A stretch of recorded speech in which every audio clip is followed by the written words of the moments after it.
Well, hello. Let's talk about how to get your worm farm established in 90 days so you become successful.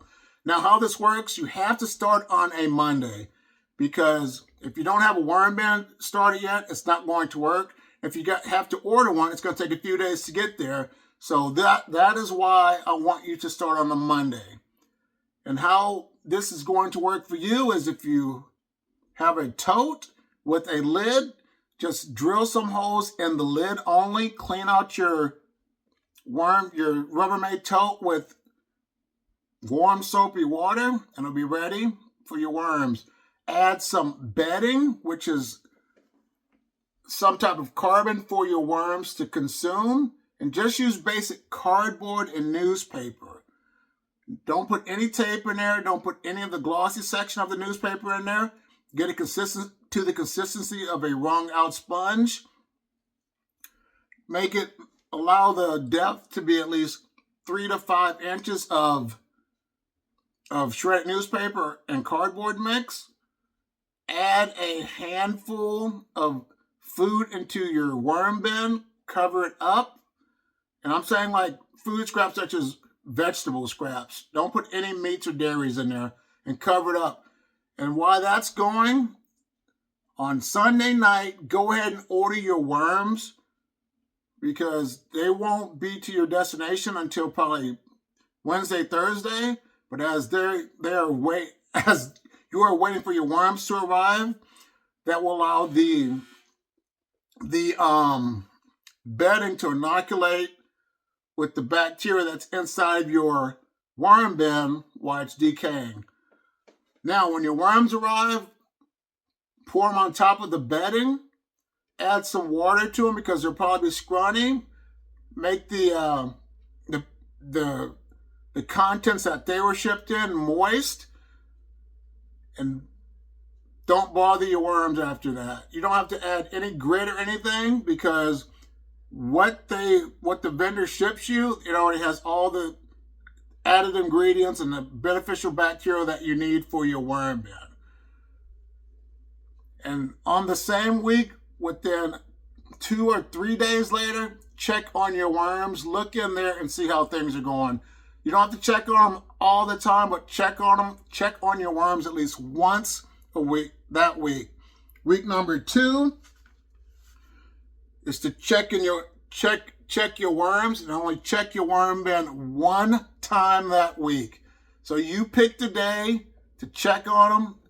If the food is almost gone, add more food. And worms, on average, they eat half their body weight a day when it comes to food. So if you have 1 pound of worms, they'll eat half a pound of food a day. So you don't have to put a lot of food in there. If you see the food being consumed, add more food. Week number 3, I would say make yourself some homemade worm chow. And that's the basic ingredients of just some cornmeal, add some grounded up eggshells, and some oats, some oatmeal oats into the mix, and give them that lightly sprinkled on top of the worm bedding to add a little extra nutrients to their worm farm. Week number 4, checking on the worms again. You only need to look at them one time and see how things are going.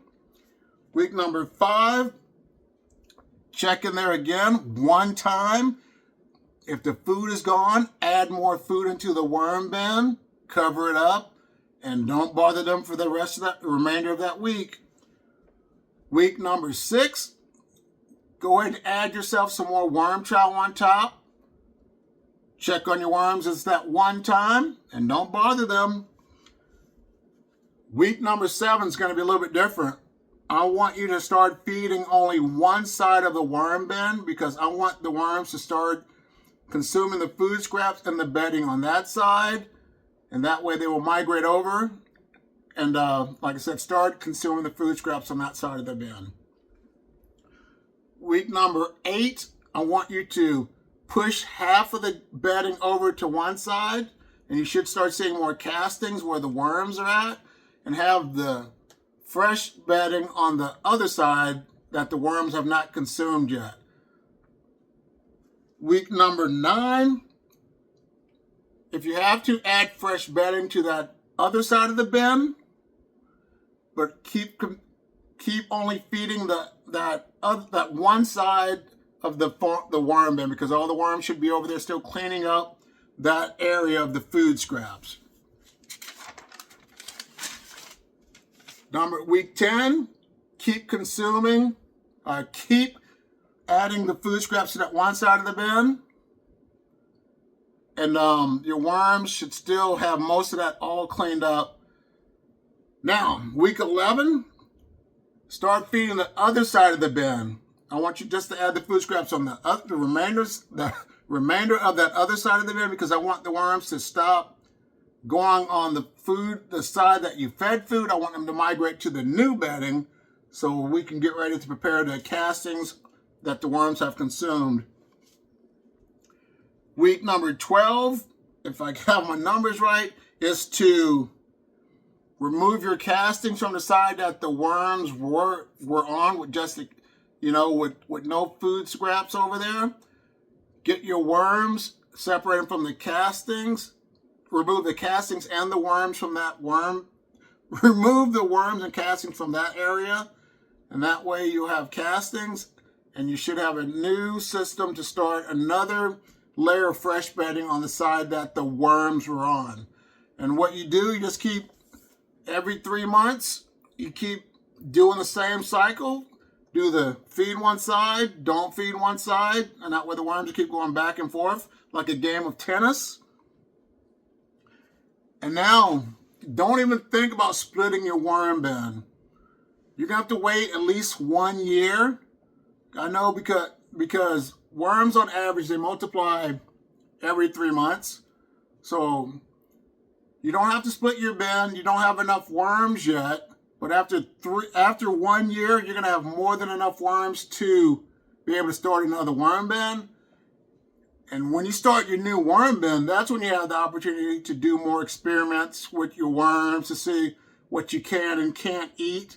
But I want you to share your video or your information about how you were successful with your worm farm, because I guarantee in 90 days you're going to have great results. Tag me in videos, mention me in on my channel by the hashtag @AJsGreenTopics. If you want to share some more information, join my monthly channel membership for 99 cents. Share your information in there. I have a worm farming community. Check me out on Facebook. But that's the 90-day secret. And you can tell me in the comments box if you were successful or not, because I would definitely love to hear your results. Well, here's another video.